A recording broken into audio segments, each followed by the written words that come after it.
correctly with the correct amount. D20 Radio, where gamers roll. www.d20radio.com.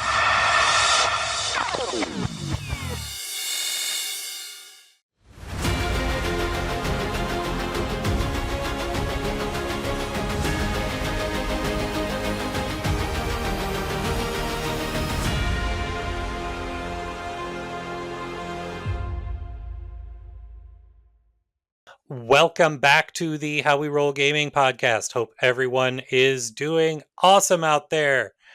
How are you doing, Robert?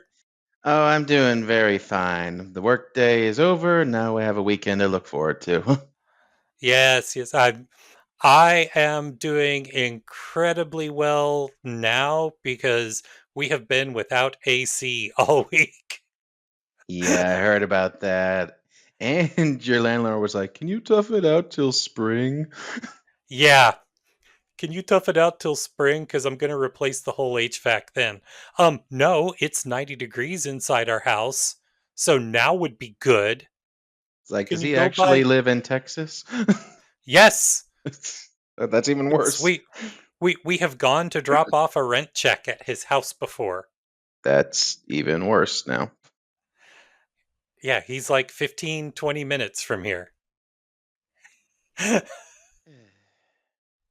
But anyway, that's all taken care of. That is all resolved. And Alien Earth is over. We will save real, deep thoughts on that for another episode or two because we have an episode themed all around adding new media content. Yep, and it's gonna be fun. And attentive listeners may have noticed that we are short a Nick today. When Nick said that he wasn't going to be able to make the recording, he said that if we had to come up with an excuse for why he wasn't here, that we should make it really cool and epic. So, dear listeners, I am here to deliver to you the tragic news that Nick was rushed to the ICU earlier today following a battle with a squirrel. We hope he makes it, but meanwhile, the squirrel that now owns his house will be hosting our games this weekend. It's a very tenacious beast. Yes. But at least Nick was able to live through it. Yes. Now Nick's not in the ICU for any reason. It's just what's the bane of RPG's existence? Scheduling. Yes, and just we could not make schedules align for this episode to record. But hey, what you gonna do? What you gonna do? Make do with what you have. Yep. So, gaming wise, you and I were talking about it before we hit record, Robert. Who's a mark for Free League? I'm a mark for Free League. And I guess I am now officially a bigger mark for Free League than Nick is, because their Kickstarter for the Invincible RPG, based on the Robert Kirkman comic, from looking at all of the little partnership branding things and all of the language in the account, it is the comic, not the Amazon cartoon. That launched this week, and I pledged within like 30 minutes of it launching, and it was already funded when I pledged. I have no doubt that's true, knowing Free League. So I'm looking forward to it. Anticipated delivery is July. Can it be July now? Well, it was July a month ago, or 2 months ago, actually. So if I had time powers, maybe. But I don't want this past July. I want next July, because then I'll have the Invincible RPG in my hands. Oh, well, I'll have to make do with Free League's Alien Evolved Edition shipping next month. Well, there is Christmas in July. How about July and Christmas? Okay, sure. Does that mean Free League's going to ship Invincible in December? I'm not their department. You gotta take that up with them.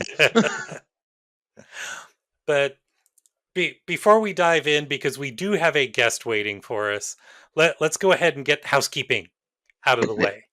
Housekeeping? We clean now? Housekeeping. We should get like a sound drop for that. We wanted to let you know about another great show on the D20 Radio Network.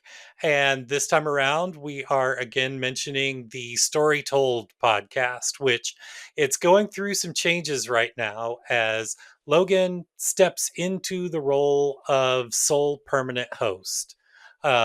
His co-hosts, you just again, the devil of RPGs scheduling, they something had to give in priorities, and it was the podcast. So uh, Logan is stepping into the role of permanent host, and for the rest of this year, to round it out, he's having rotating guest hosts come in. And in this latest episode, as of this recording, he's joined by Dave Smith and Nick Pancook as they take a look at miniatures in RPGs and everything that entails. Yep. So just give the Story Told podcast a listen wherever you get your podcast or through the handy link to their site in the show notes. Yep. Now, on to our episode. So, a lot of games that we play, I think you would agree with this, Robert, are based on licensed IPs. Yes, very And much so. very much. And we're fans of these series.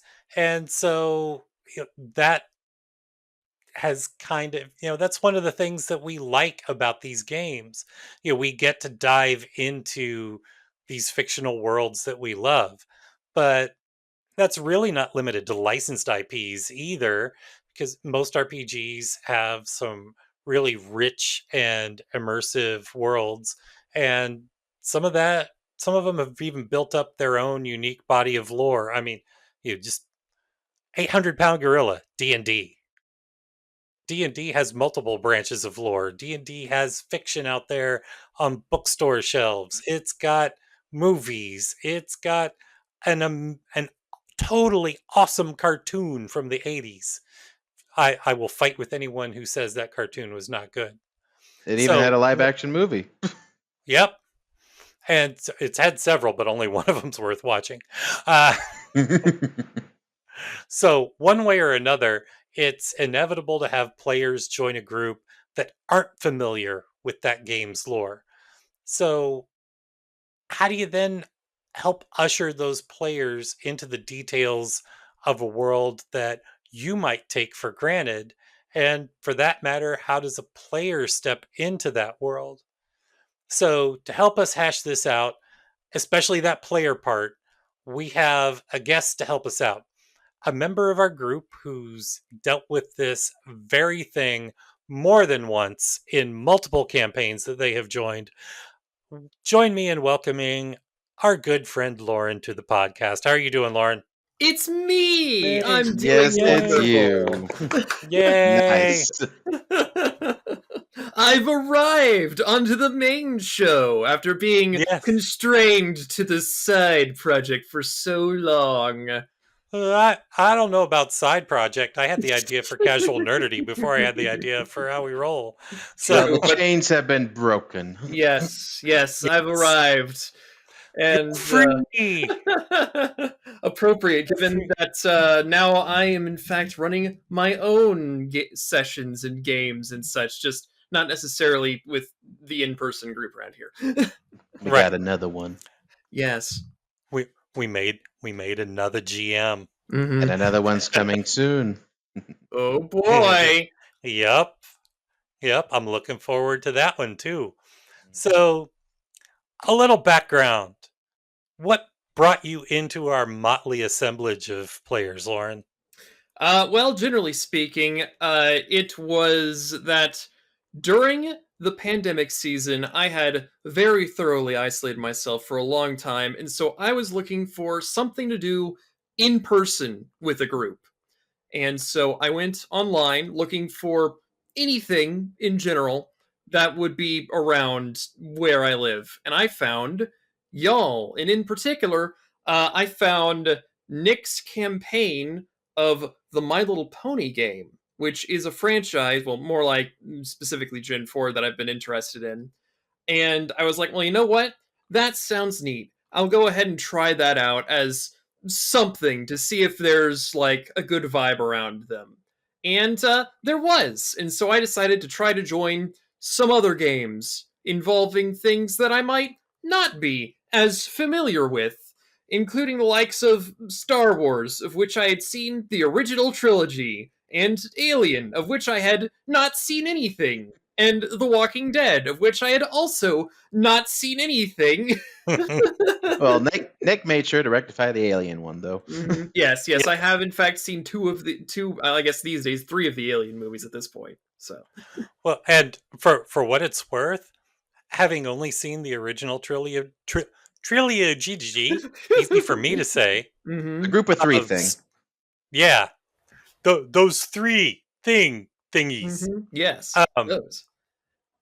The only having seen the original trilogy of Star Wars, you have a leg up on a former player in one of the campaigns. Oh boy. A former coworker of mine who had been wanting to play D&D but knew about our group, and I was like, well, we don't really play D&D. We play Star Wars.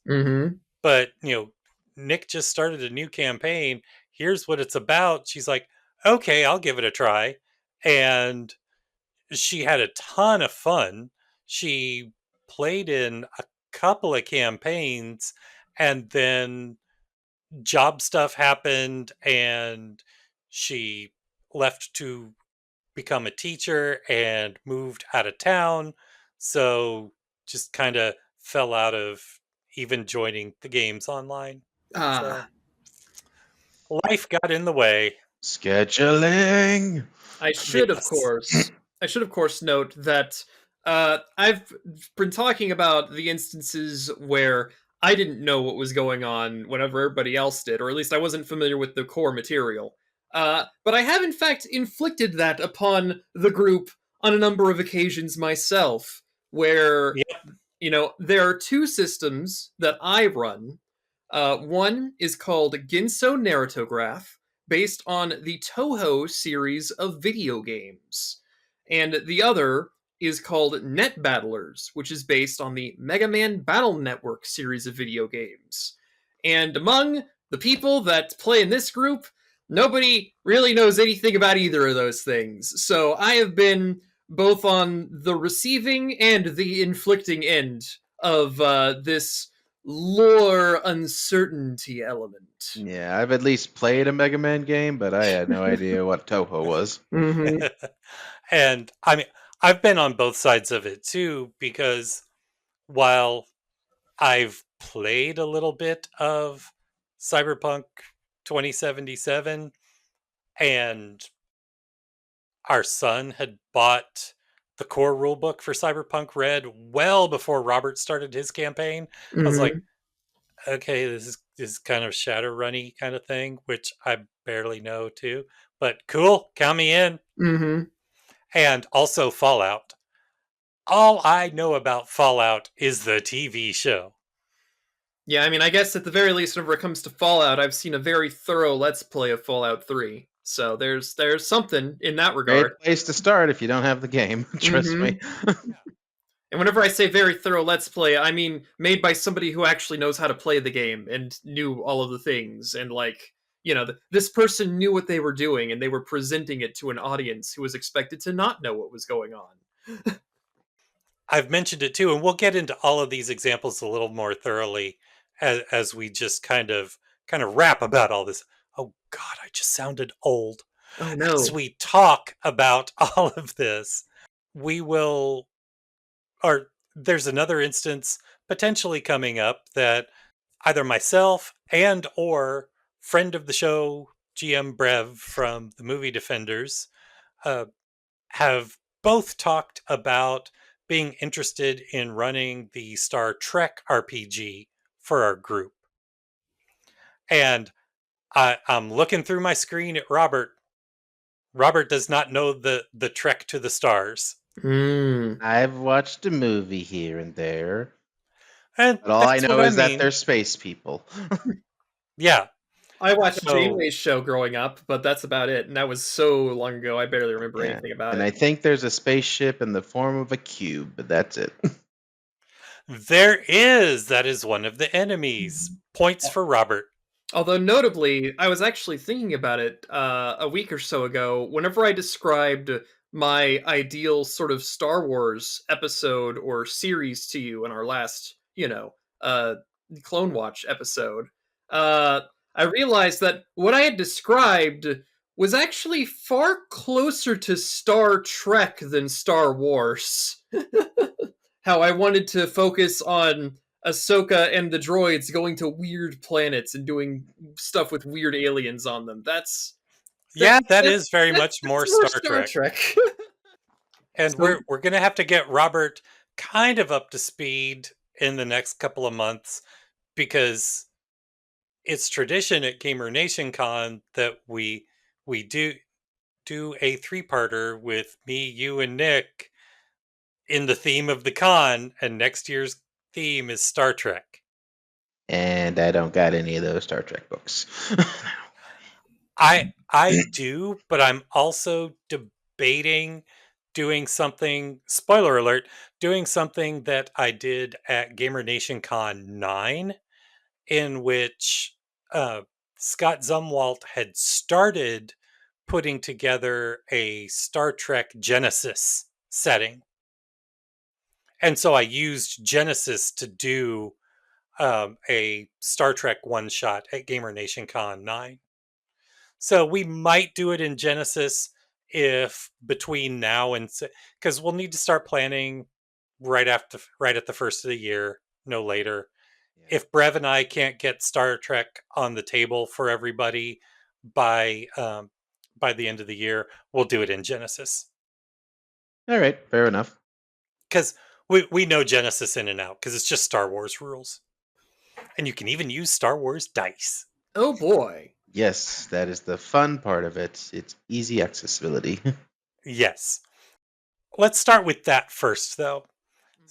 And I'll ask this of both of you because you've both been faced with this looking at games that are coming up, but with Robert it's some nebulous some when, whereas with you Lauren it was, oh, hey, these guys that played My Little Pony are going to be playing Star Wars. They were kind of cool. Let me join in on that. So Mhm. you knew a set date for it. When you're coming into a game that is set in an IP, whether it's licensed or original, like D&D, that you don't know anything about, what, if anything, do you typically do to try to get a little bit of that flavor for yourself? Hmm. Well, let's see. So I think for most of the things that we play that I've had to deal with here around here, uh, it's uh, it's always been something that I am at least tangentially aware of. So I read a lot of TV tropes. The website. I go on that website a Mhm. lot. Not as much these days, but I have a big history with that site. And I am frequently on the website Tumblr that has many people with many fandoms showing a variety of forms of media that I may not personally interact with by any substantial amount. And so I think for every series that we've ever done, I am at least tangentially aware of the general vibe of the series involved. So I don't typically actively look up anything about any series that I go into. And I think there's also another element to it where just the way that I tend to play these games is I don't typically go in with a specific character or build or concept in mind. Instead, I typically see what other people are doing and I try to fill in the blanks. I try to fulfill some sort of role mechanically that the other people aren't doing, essentially. That's totally fair. I kind of like that approach. Now, Robert, I know that Nick and I keep saying Don't watch all of Star Trek. You don't need to watch all of Star Trek. There's 60 years worth of Star Trek. Don't kill yourself trying to watch it all. But we've told you that a good primer that's brief to watch and made with current production sensibilities is Strange New Worlds. Set that aside. You may or may not watch Strange New Worlds Haven't done before it we yet. play. Well, you may or may not watch it before we play.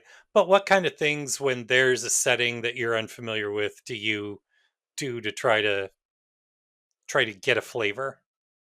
Well, at least try to think, especially what the genre is, and Star Trek. At least it's something I'm familiar with. It's sci-fi, so I'm expected to be in space. There's going to be aliens.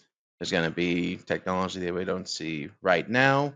And I can get a feel like, okay, this is more of a advanced timeline, advanced universe. You're going to meet some people, but kind of like with Star Wars and any other world, it's still going to be somewhat current to how real life is. There's going to be people who don't like each other. There are probably going to be corporations, governments, enemy factions, different types of governing. So I just try to feel like, okay, I want to imagine myself in that world with that type of background.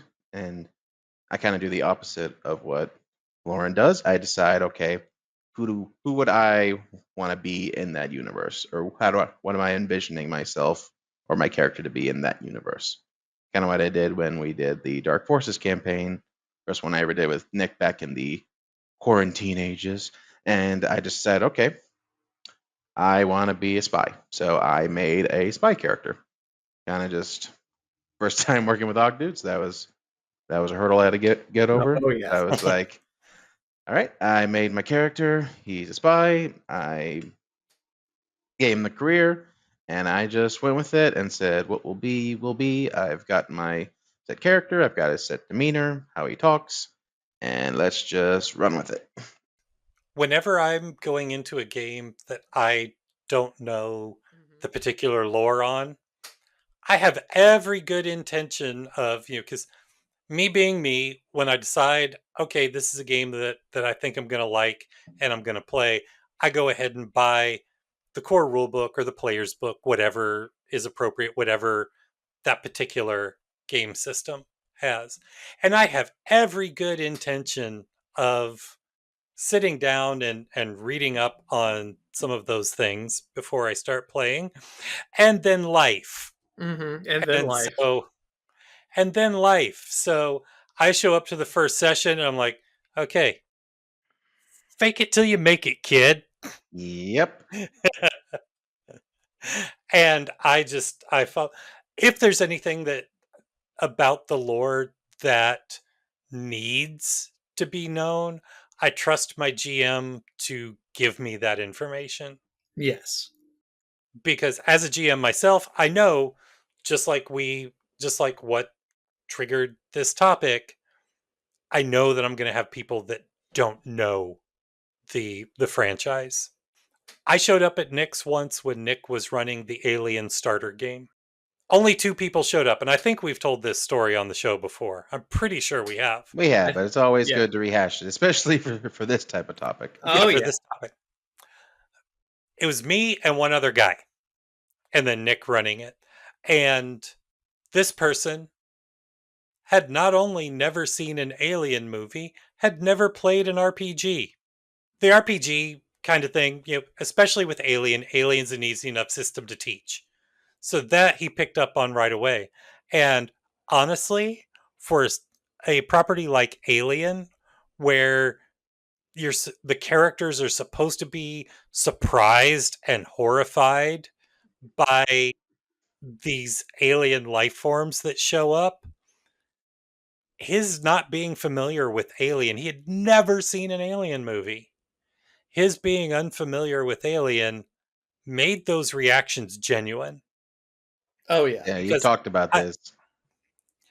I don't remember which he saw first, a face hugger, a chest burster, or a full-grown xenomorph. But Nick showed him a picture and he went, "Oh God!" and recoiled from the picture. And So it actually kind of helped there. Yeah, and then you said he got full into it, like when you did your betrayal. Yeah, I remember Nick saying, "Yeah, the guy just said, oh, I'm gonna kill that guy. I'm gonna kill him." Beautiful. Yeah, it's like he's got to die. And I also think that kind of thing works also for, Lauren, you said that you weren't familiar with Walking Dead Yes. before I started the Walking Dead campaign. Mm-hmm. I think that same sort of unfamiliarity can kind of help too, because the other players in character have mostly kind of filled you in on the things that your character would absolutely know by Yes. this point. Mm-hmm. But everything else, that's part of why I started off by sending the group to a new location from where they had been through the Yes. rest of the outbreak, because all of the PCs are learning this new environment and the ins and outs and the power structure and all of that. They're all learning that at the same time. Yes, as I understand, most of the lore of The Walking Dead, it mostly comes in the form of interpersonal dynamics, character Yeah. interactions, that sort of stuff. And so, since we're not dealing with any of the original characters of the show or game or the like, that means that all of those lore elements are not a factor in your particular game. Yeah, the only part of the lore that matters is there was the zombie apocalypse Mm-hmm. and Yeah, there there's are survivors. there's a Yes. zombie apocalypse. There's survivors, and of course, doesn't matter how you die. If you die and your head's not gone, you'll come back as one of them. Yep. Yep. So that's it. We just described all the lore that you need for a Walking Dead game. All right. Shoot him in the head. Good night, everybody. Now, I would Um, like to bring up that whenever I'm in the GM seat and I'm dealing with players that I know are not familiar with the game world, I find that it helps to have pre-made characters to, sort of establish a baseline for what one can expect out of a character in the game. And for one of them, for Ginso Narrowgraph, it's always all pre-made characters. There is no mechanic for creating your own character at this time. It's going to be added in the game. Technically, it already is added in Japanese. It just hasn't been translated yet because One day. the person who's taken on the role of doing the translation for that material kind of ended up just taking a really long time with it. Please finish the translation. I would really like to make a new session with the new material. Please do that. I know you're not being paid for this. But we appreciate it. Yes. yes. But then for net battlers, there aren't really any pre-made characters. It goes in the opposite direction. Ginso Narrowgraph, all pre-made characters all the time. Net battlers, no pre-made characters. So I spent quite a while crafting a variety of characters for the session that I ran for our group, which only Nick showed up for, but that's okay. The scheduling got all of us that day. Yep. But I think that if you know that you're going to have players that are not familiar with the system, that aren't familiar with the lore, having a few pre-made characters ready ahead of time can be something to help get somebody who's new to this stuff adjusted and get them involved rather quickly without having to explain everything all at once. Yeah, in a really good way absolutely. we've done this. I've noticed this. Kind of what we talked about last time is that when it came to Cyberpunk, when it came to Walking Dead, when it came to Alien, we all of us GMing hosted a one shot beforehand. Usually with pre-made characters, we like, okay, here's how a character is, here's how a setting is, here's how you play. You got it? Okay, now let's go into our own campaign. Yes, and that's And definitely helped a lot. And circling back to Star Trek, I know from talking to Brev briefly about it, whichever one of us ends up running it, we both have the same mindset going. We're going to run either the starter box set or the quick start game that Modiphius has. And here's one thing that, just side note, a big thumbs up to Modiphius for this. They did this with the first edition, and they did it with the second edition of Star Trek Adventures. They've got a quick start and they've got the starter box set. Both of them use the same pre-gens. Mm-hmm. Nice. I see. Whereas every other system that I have ever seen that has like a quick start or every other publisher, I should say, because I think Modiphius did it with Dune as well, but I'm not sure. But with other systems that I've seen, if they've got a quick start and they've also got a starter box, the pre-gens are different.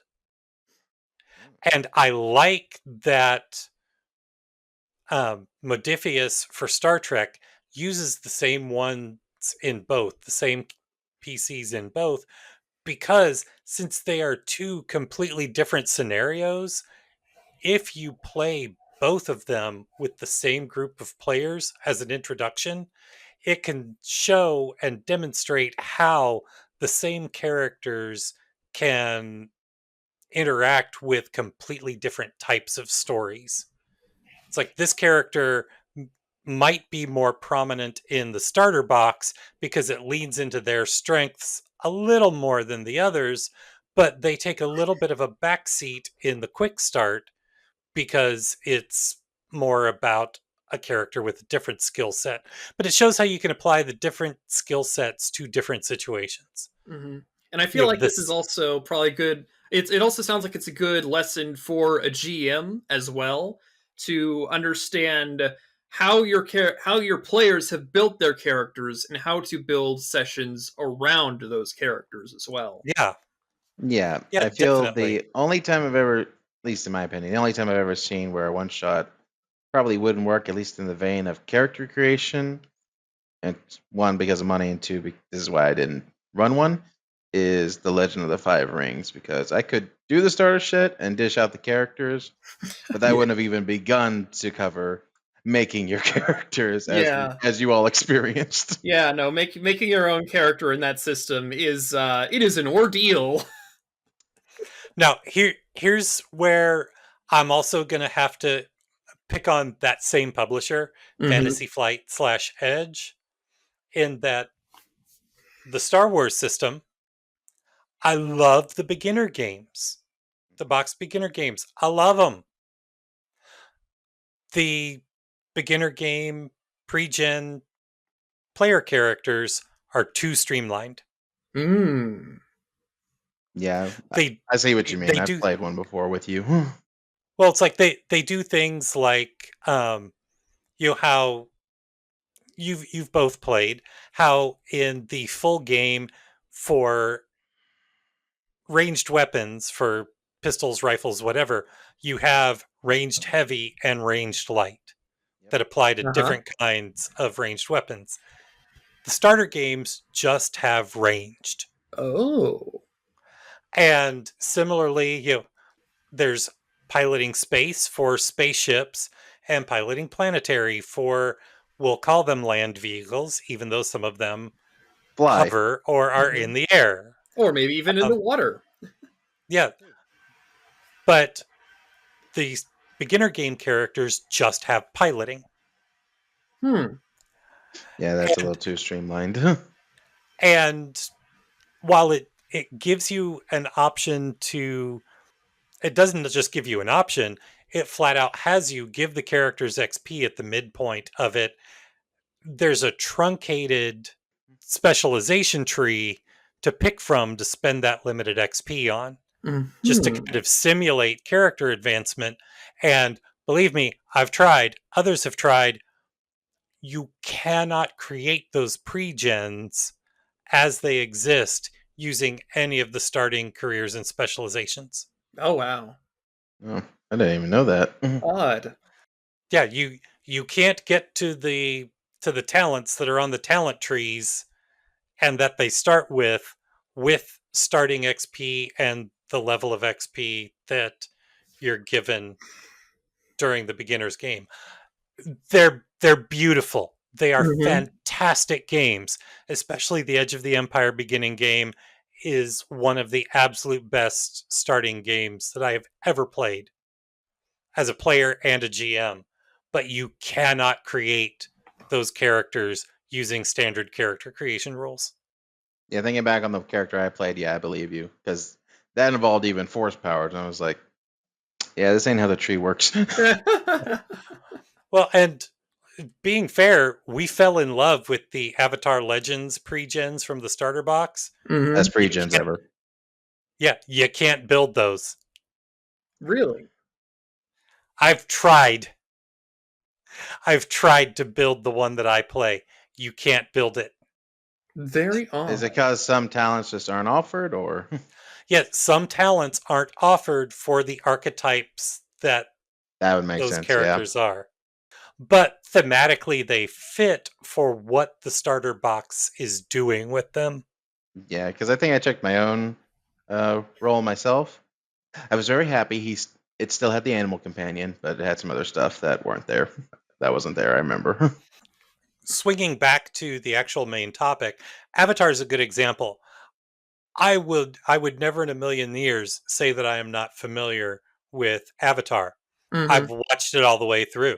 I've seen it like it's on Netflix. I've watched Legend of Korra all the way through. I barely remember the details because it's been long enough. Yeah. So it's like there are certain standout moments that I remember here and there, but every so often a bit of actual lore will come up and I was like, do what now? But everybody else in the room recognized it, so yay! Yeah. Yeah, remember the Great Divide? I wish I didn't. On the other hand, that has, not that I have time because there's plenty of new stuff that I haven't seen yet that I want to watch, but it makes me want to go back and watch it again. Now, strictly speaking, since I do work from home, I could have it on during the day. If my boss is in Prague or listening, I totally don't do that while I'm working. But I could have it on in the background while I'm working, but it would be in the background. I wouldn't be getting any of it. That's why my background noise when I work is generally music, or I'll put on like crappy daytime TV, like People's Court or something. Yeah, or I do mine where I sometimes just those YouTube people that read out Reddit stories. I'll just play one of those while I'm waiting. Ah, I see. Has that ever happened to you though? This is a disingenuous question to ask you, Lauren, because hello, casual nerdity. Oh boy. Hello, Clone Watch. But has there been a game for either of you that is based on an existing IP, or even like, again, Dungeons and Dragons isn't based on an existing IP, but it now has a lot of ancillary media to it? But has there been an RPG system that has made you say, I want to seek out the material that this is based on, or that is based on this, to get a bigger picture of the world? There actually has been. So notably, my history with Toho is that for a very long time I listened to the series music because the series is very well known for its music. It's excellent. But the first time that I actually played one of the games was in 2016, where I played through quite a few of the different games that were out at the time. But after about 2018, I stopped playing the games for quite a while. I kept track of the series in sort of like a ancillary sort of way. Just, sometimes it would show up and it'd be like, oh, hey, there's a new character. That's neat. But I wasn't actively playing the games for a very long time. But then Ginso Narratograph arrived, and I was like, hey, I'd like to try to run this game for some people.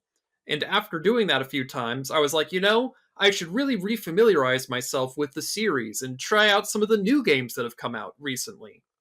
And as a result, I got back into the series again, and I was actually playing the video games again. I was streaming it for some friends. I was getting back. I actually started reading one of the manga for the first time. It was a real reintroduction to the series in a big way, and the same actually happened for Battle Network. Whenever I started doing my Net Battlers game, I actually hadn't played any Mega Man Battle Network games myself, at least not substantially. I had seen very thorough Let's Plays of the games before, but after starting to run my own session of Net Battlers, I actually got a Mega Man Battle Network fan game called Shanghai EXE, which is also a crossover with Toho. It's Battle Network and Toho together, so it's like, oh man, it's both those things combined.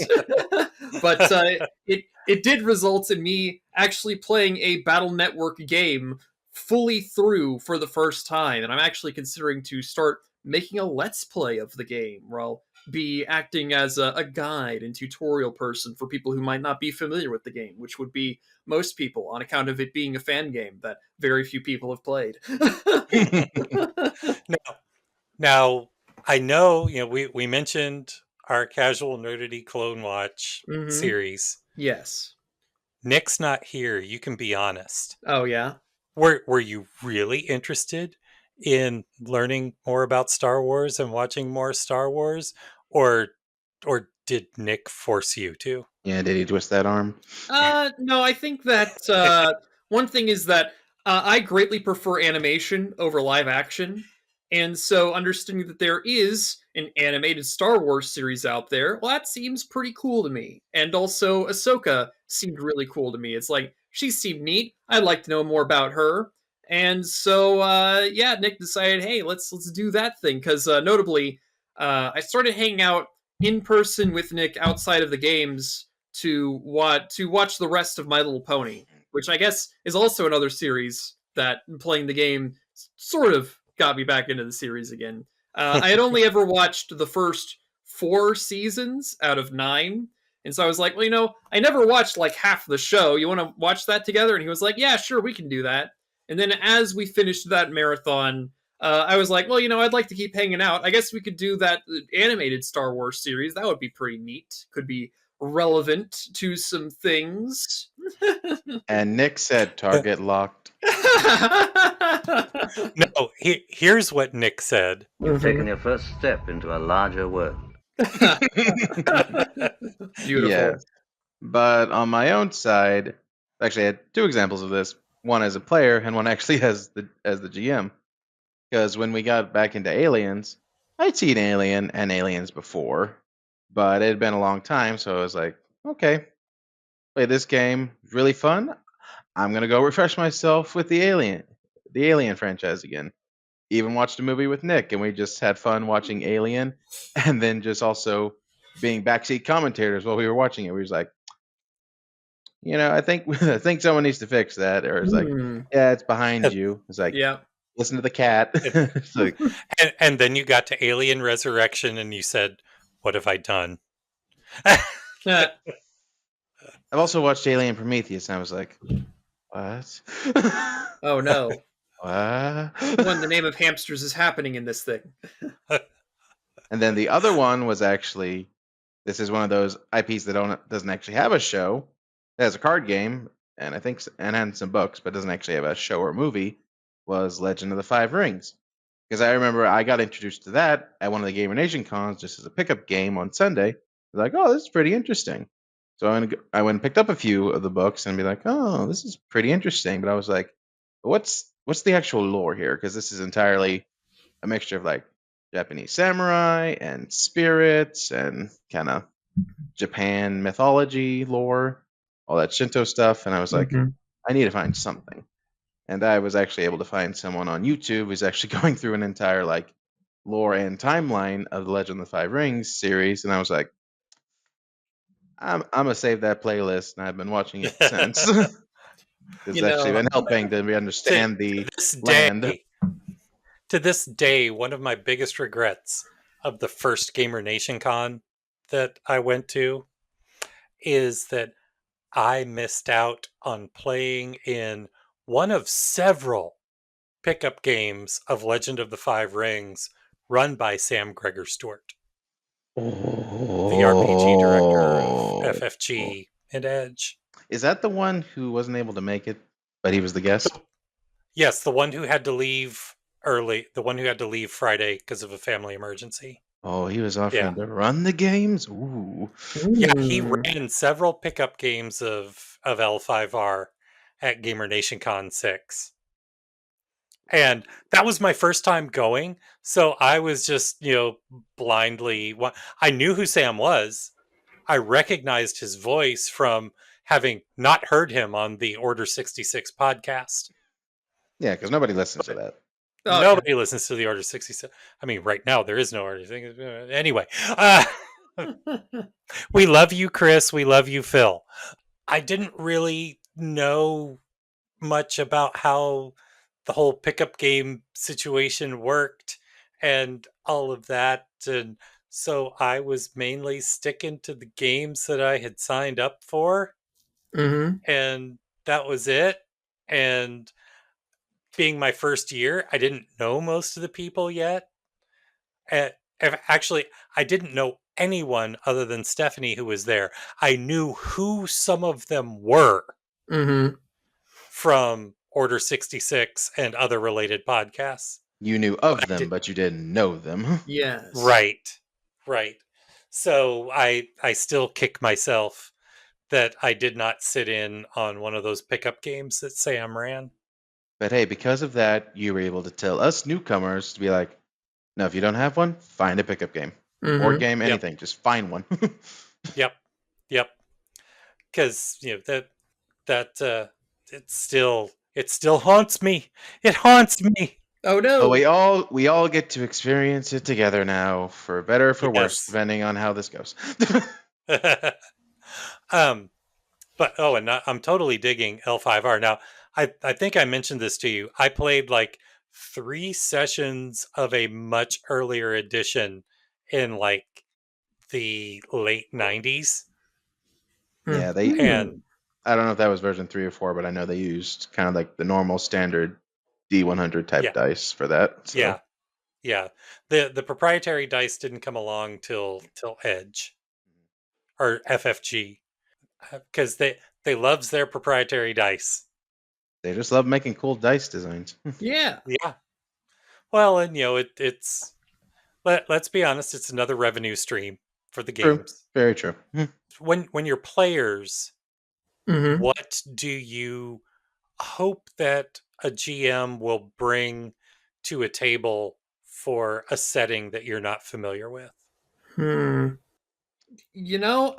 think it really just depends on what the setting is. I don't think I've ever really had any specific expectations, but it's more like different franchises require different materials and different understandings. And since I'm going into a franchise that I am categorically not familiar with in these scenarios, I would not have expectations. I would not know what would be needed. However, I can say that from the other end, as a GM, there's one thing in particular that I bring to my Ginso Narratograph games now. And it's because Toho is a series that is very focused on its cast of characters. It has over 100 different characters. They're all the vast majority of them are based on Japanese mythology, various yokai or gods or other various creatures. There's some that are from more Western mythologies as well. And so that's a lot of characters to know, and a lot of Ginso Narratograph revolves around facilitating interactions between these characters. That's why there is no character creation system in the base game, because it's based around you playing as characters that already exist in the universe and facilitating the interactions between them, essentially. And so because of that, one thing that I've started to do is I printed out like 90 different characters, like small pieces of paper with the characters on them, to show people whenever anybody that's not familiar with Toho. I have like 90 characters, all of the playable characters, all of the second set of playable characters that will exist someday in English, and then another 30 characters that either exist on the board or could be reasonably assumed, like it would be easy to insert them into a pre-existing event. Like they are not playable in the game, but they exist in events that happen in the game.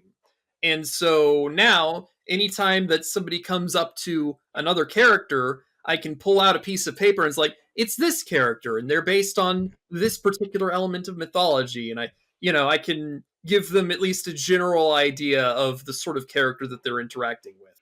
And Cool. that's not going to be relevant for every piece of material, but for something like Toho, that is pretty important for that particular series. And there's definitely going to be an element of you need to be familiar with your series to figure out what that element is for that series, because it's not always going to be about the specific characters. It might be locations that are more important to a franchise. It might be equipment that's more important to a franchise. And being able to provide visual examples of what those species, locations, equipment, whatever it is, being able to provide examples of what those are is going to be very helpful for whatever franchise it is that you're trying to introduce somebody to. Robert, before you answer the question, I'm going to kind of modify it a bit for you. Okay. And this will also give me and or Brev useful feedback. Mm-hmm. Let's say specifically Star Trek. What would you hope that Brev or I bring to the table to someone who is only passingly familiar with the existence of Star Trek? Okay. What I would do, and what I've seen a lot of us do as GMs, and I like it because it really helps, is that none of us run games and universes to where if nobody knows it, it's not hypercritical to know every single thing, every important event or person, character, event in that universe.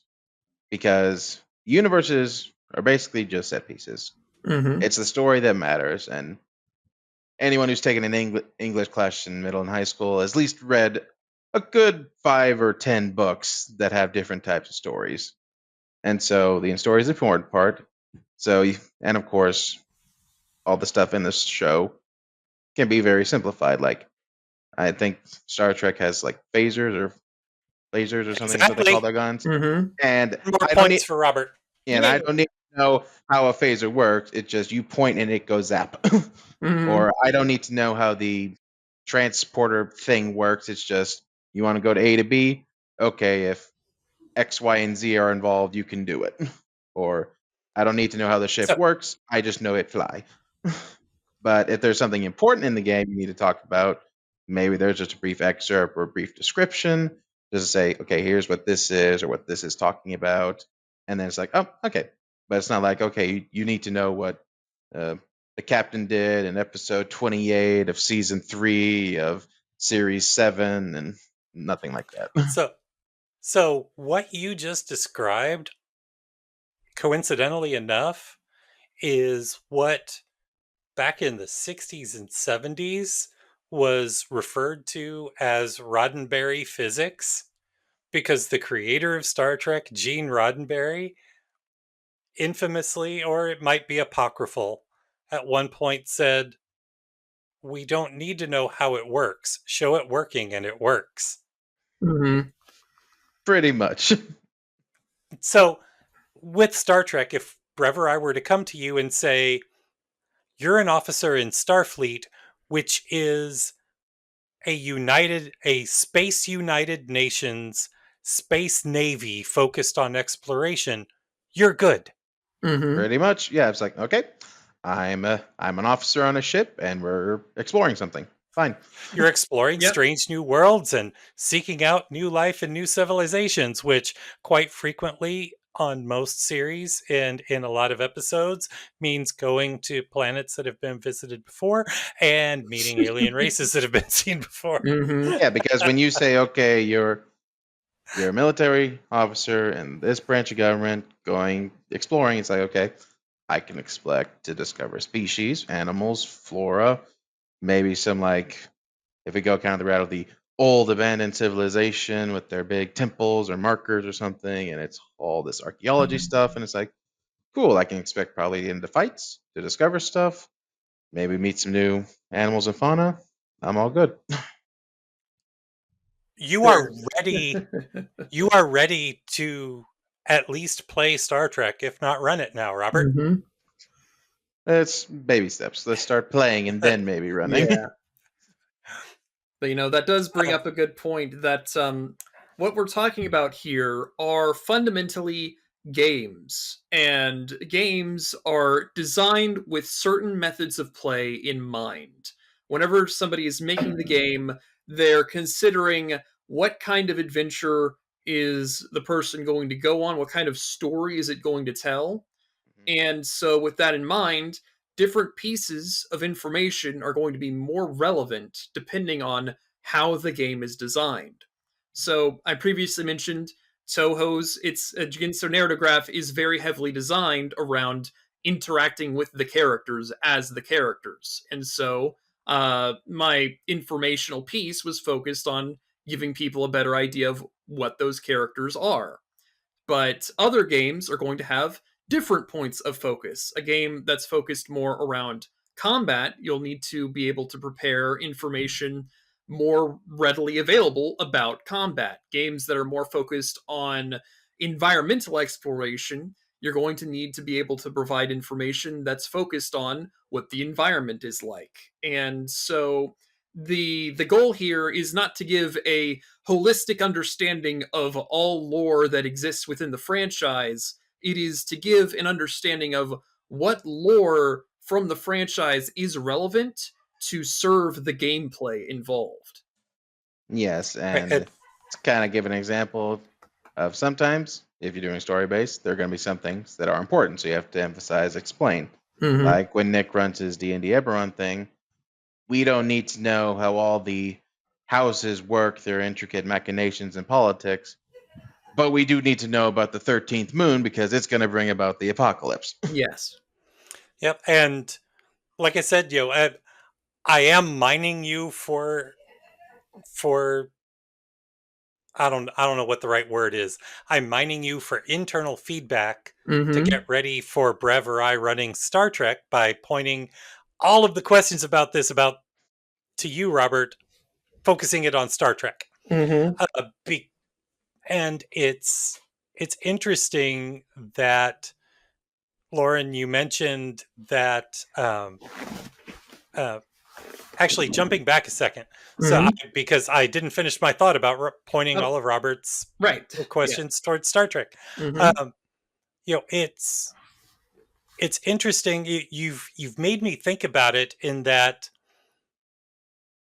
I have to putting a little more thought into the players and the PC's knowledge, going back to that guy who showed up for the Alien game. Mm-hmm. If I'm a viewer watching a TV show and I'm familiar with not necessarily all, but a lot of the lore built around the franchise, like Star Trek, there's movies, I think now it's like 11 TV series, something like that, and 60 years worth of lore, including what Star Trek calls B canon, what Star Wars calls legends, stuff that doesn't necessarily, it only counts until and unless it's contradicted on screen. Oh, like the PC-98 era in Toho. Yeah, they have that too. So, as a player or as a viewer, if I see a callback that doesn't necessarily impact the actual story being told, as a viewer, it's fine for me to be the Leonardo DiCaprio pointing meme. It's like, oh, it's the thing. Mm-hmm. Mm-hmm. as PCs, those PCs won't necessarily know the significance of the Easter egg or the callback. So if I were to have, say, a character from the original series of Star Trek or from Strange New Worlds show up in the campaign idea that I have that's set kind of mid mid late next generation, early mid Deep Space Nine time frame, which means absolutely nothing to you, Robert. Um, if I have a character pop up from an earlier series that's significant to the episode or to the session that I'm running, that previous episode, your character wouldn't have watched. You won't get the callback unless it is something that was significant to Starfleet and Starfleet has reports filed on it, but you're not necessarily going to know that off the top of your head. You're going to go research that and get that information as part of the session. Yes. Mhm. Or a good way to So- think of it is someone who hasn't encountered this universe is kind of on the nose. Treat it like a game going at the con, because we create our game in a universe, but we also know there might be some people who don't know anything. So we tailor make our story to be like, okay, this is how it runs, this is the important information, and you're going to work through it to reach a certain end goal. Gamer Nation Con 8, I ran the long defunct DC Heroes RPG. And my pre-gens that I made were a mashup of, I had 6 pre-gens. I had 3 DC characters and 3 Marvel characters, all from the 80s, since that was the theme of the con. And I had little capsules of, like 3, maybe 4 short paragraphs of the character's history and basic personality. One of my players at the table sat down, picked up a character, Booster Gold from DC. Had never heard of Booster Gold before.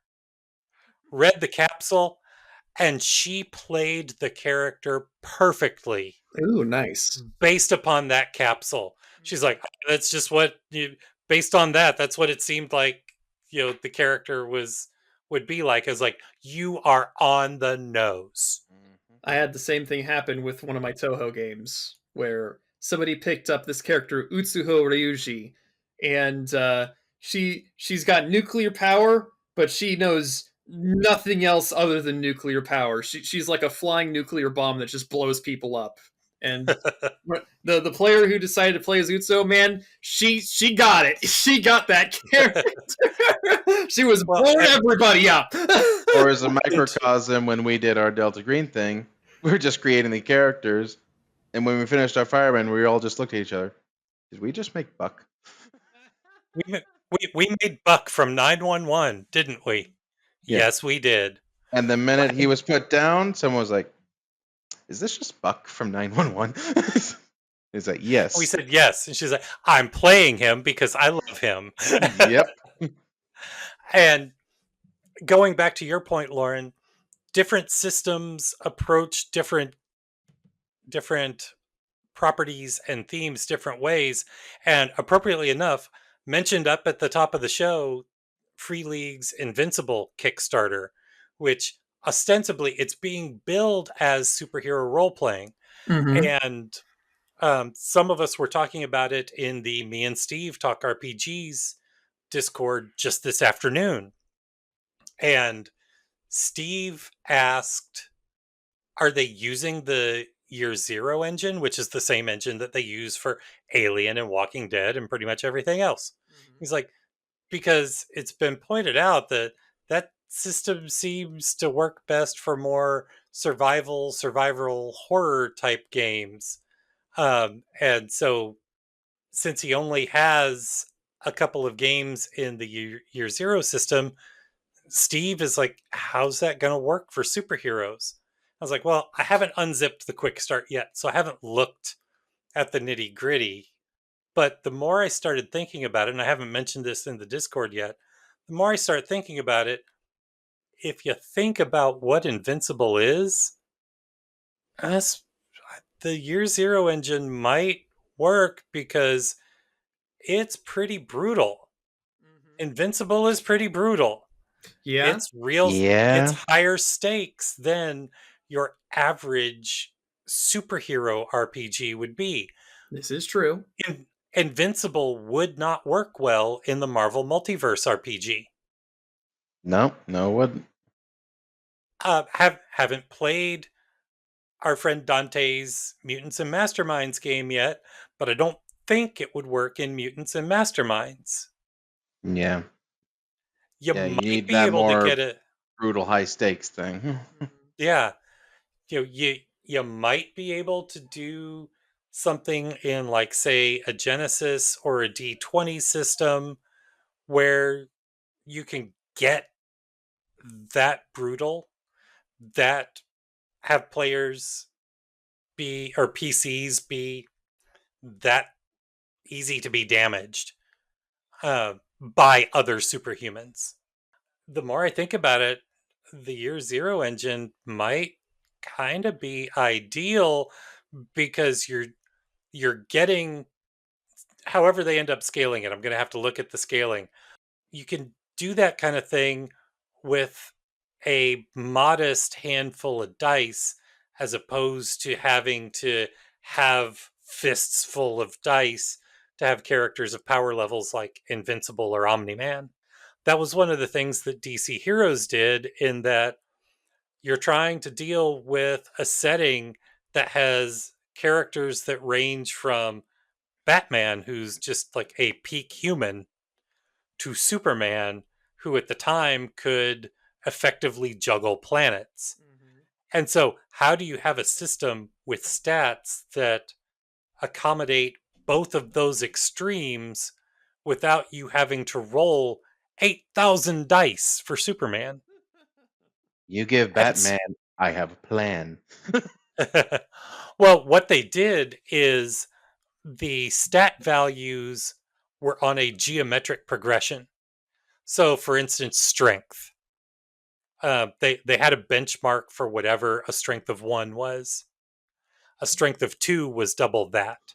A strength of 3 was double 2, and so on and so on, so that Superman can still be like, a strength 11 or 12, whatever he was, and you're still only rolling, I believe it was 2d10s for all of your rolls, because what they had a chart where you had your effect value, what your stat was for the pertinent thing, and a resistance value, which, and then when you compared them on the chart, that gave you your target number. Where they converged on the chart is your target number that you have to roll.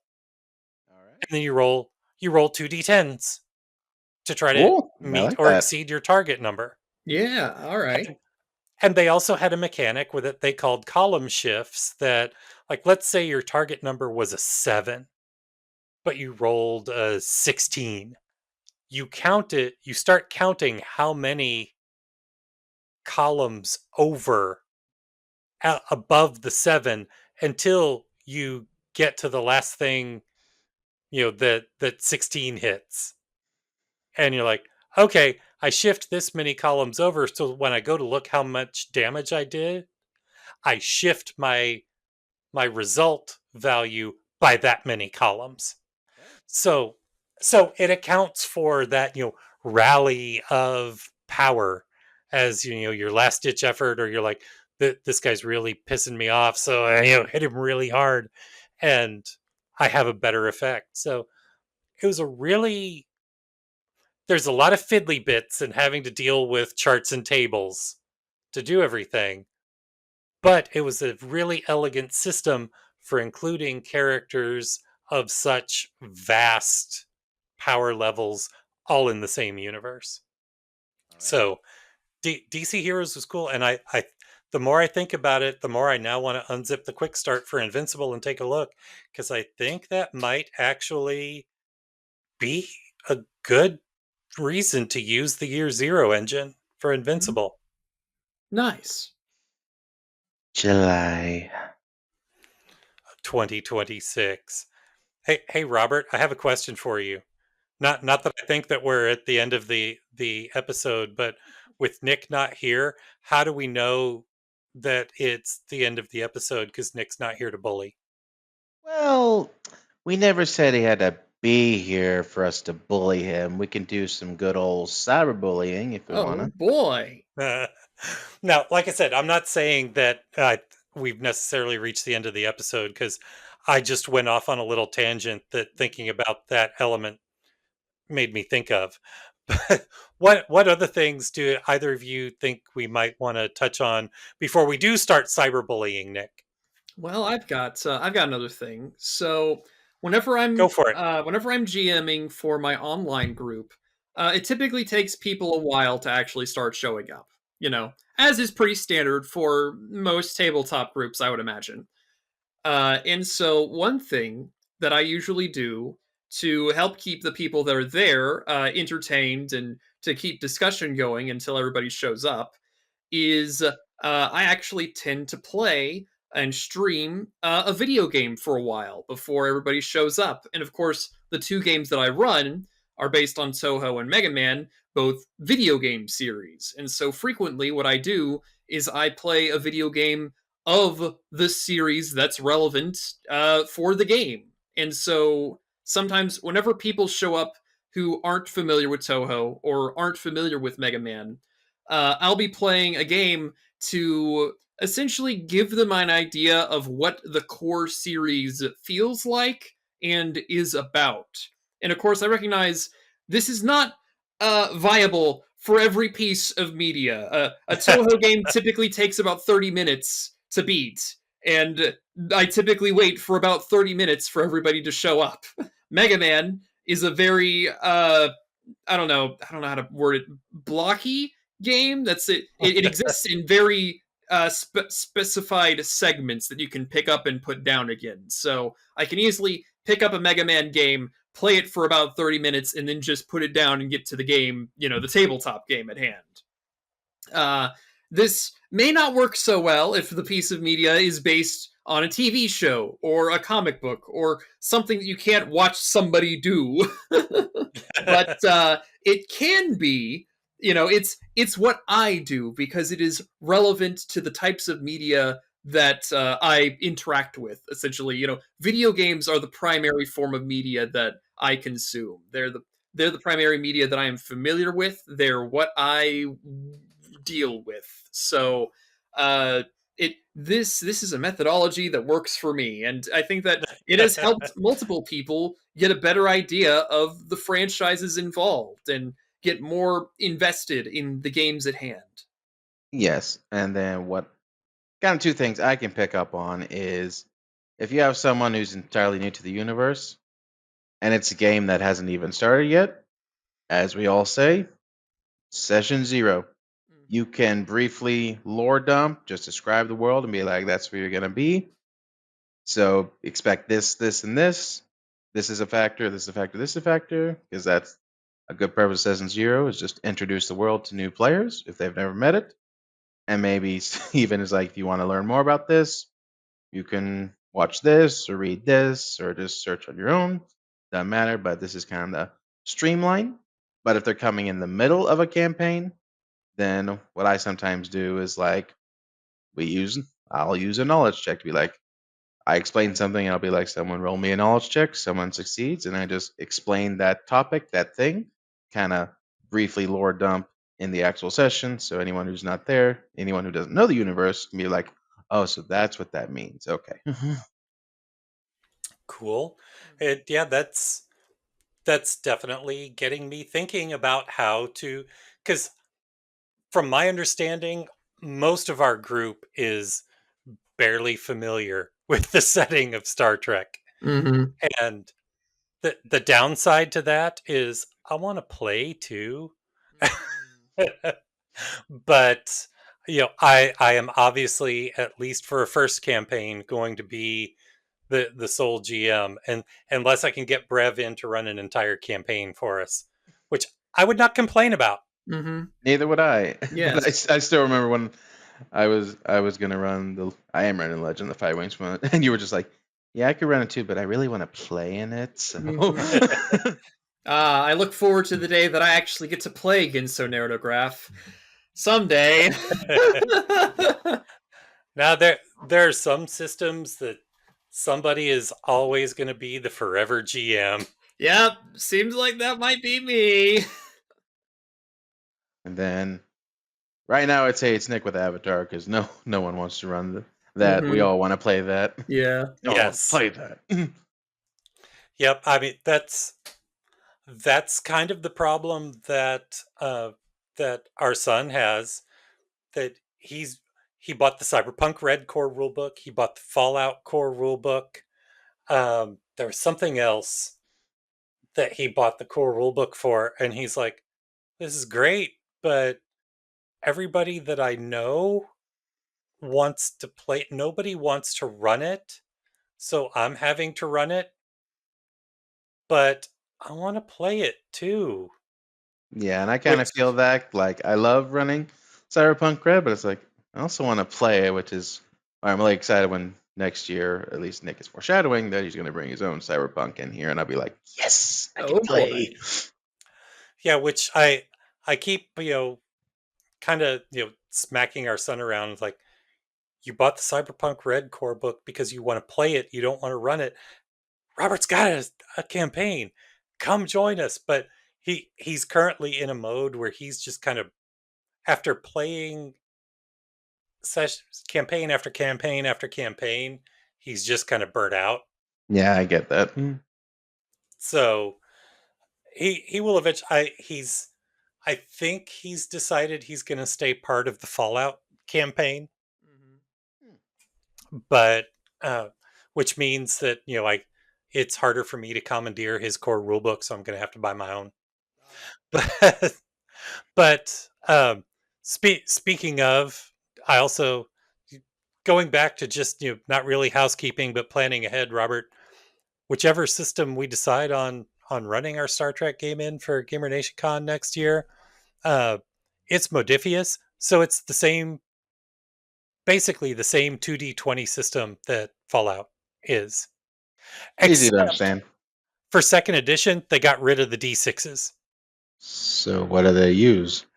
I have not had a chance to read into it yet to see. So I'm not sure how exactly damage and all of that is dealt out, but it's the same basic 2D20 system that Modifius uses for pretty much all of their RPGs.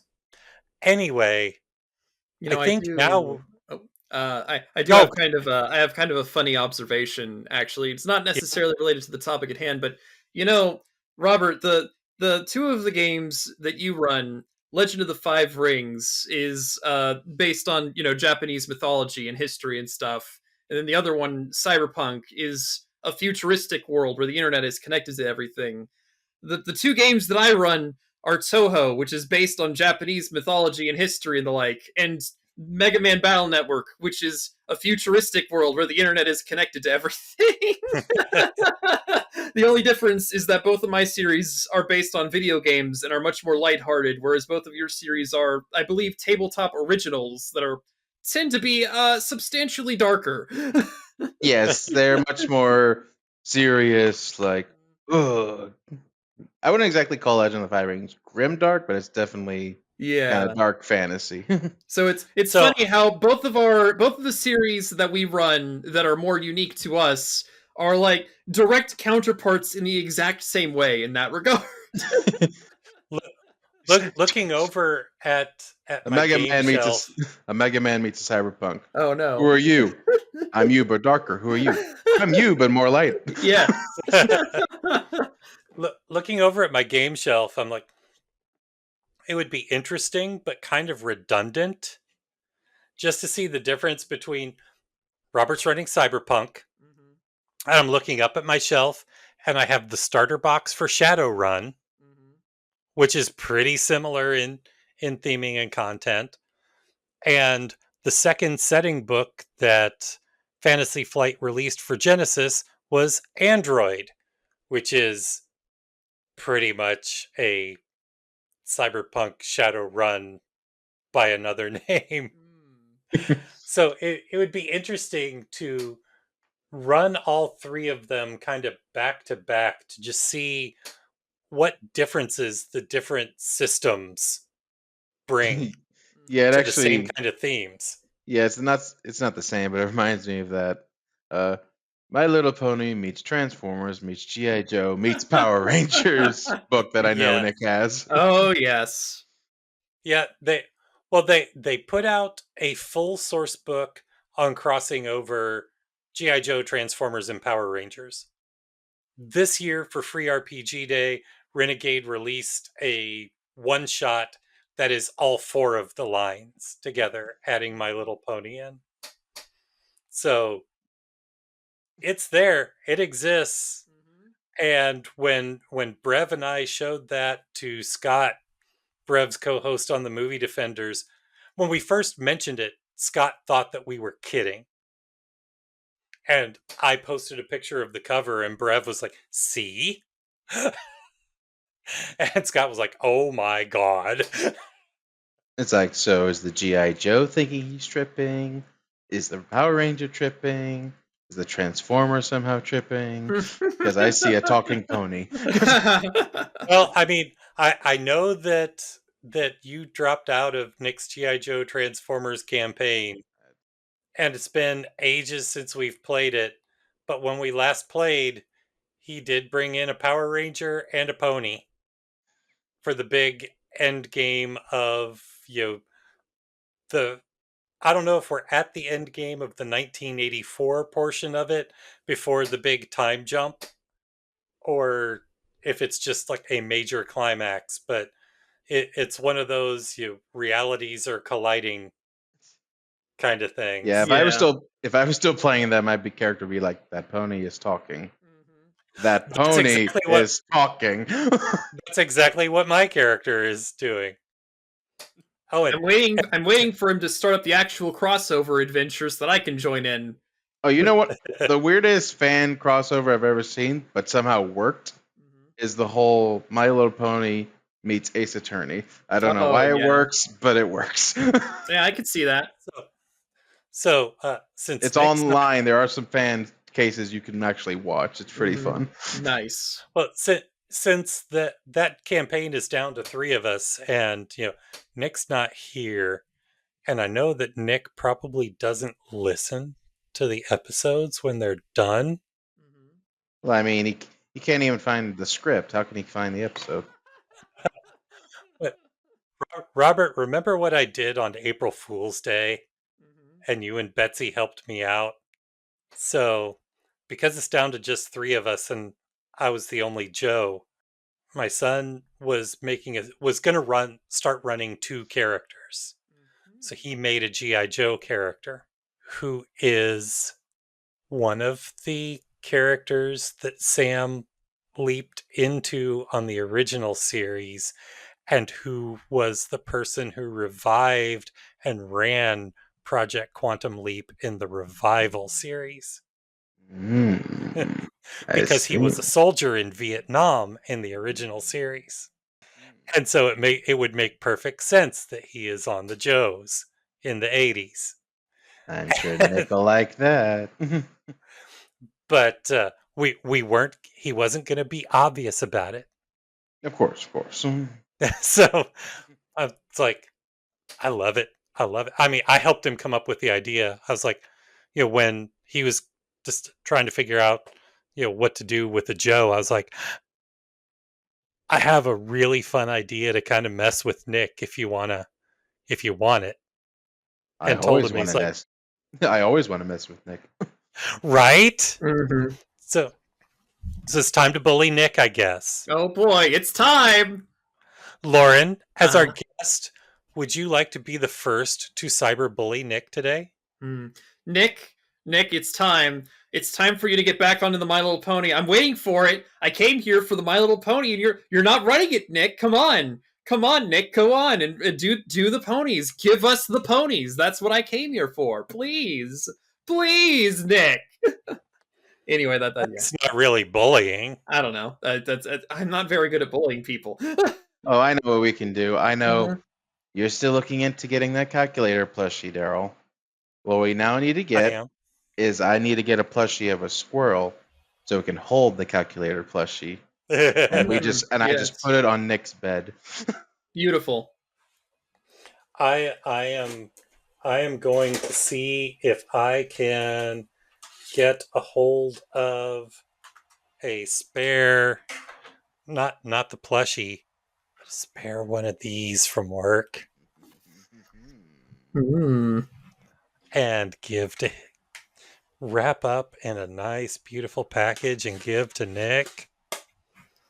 And see, here's where we find out if Nick is actually listening or watching to the show. For those of you listening, when I said one of these, I held up a TI Inspire CX2 CAS graphing calculator. Nick's favorite. Of course. Nick loves math. Yep, it's his Loves favorite. math so much. Whenever I Just talked as about much as he likes squirrels. Yes. Whenever I talked about the idea that I was going to have a Chemistry Man dungeon in my Mega Man game, where I would make my players do actual math problems in order to solve the dungeon puzzles, he was ecstatic about that idea. Did I ever tell either of you? I know I've mentioned it to Nick. A couple of years ago, working a conference, working a math conference, I wanted to get one of the giveaway T-shirts that we had at our booth to give Nick, which said on the front it said "Spread Math Love." But we ran out of shirts. Giving them to visitors to the booth took precedence over, playing a cruel prank on a friend. I'm sure we could find something on Amazon or eBay. Oh, all I need to do is talk to our trade show person and ask her, what shirts do we have excess of? Or better, Daryl, don't tell Nick, but create a one-of-a-kind shirt on our merch store just for him. Oh, boy. In place of the D20, it has a calculator. Yep. And we can even use a Star Wars quote. What are the odds? Beautiful. I believe that we have sufficiently bullied Nick in his not presence. So we have reached the point of the show where I say, check out our website at howwerollgaming.com. And there you'll find information about our current campaigns, podcast archive, links to our merch store, and all our social media, including our 2 meetup groups. So if you happen to be in the greater Dallas-Fort Worth area and you would like to play a game with one of us, or with all of us, with our group, check out the meetup groups. You can sign up there, and like Lauren, you can become sucked into our group for life. Yay! Yep. And you can also directly support the show through Patreon. Just go to patreon.com/howwerollgaming, and you'll see our different membership tiers starting at just $2 a month. We can call it the Squirrel tier in honor of Nick. With special recognition on our Discord server, and higher tiers giving you on-air credit and discounts on our merch store. And finally, if you have any questions you'd like us to answer, topics you'd like us to cover, or even submit your own RPG glory story for us to read on the air in the future, just shoot us an email at podcast@howwerollgaming.com. And Lauren, thank you for being with us. Do you have any projects that you would like to plug? Not under the nothing that's available yet, but I will say that I am currently working on a new Let's Play, which you may be able to see in the imminent future on Mr. Game & Pie. Woo! Look forward to that. Indeed. And in the meantime, Nick wasn't here, so he doesn't get to say goodbye, but I'm Daryl, And I'm Robert. And I'm Lauren. and this is How We Roll.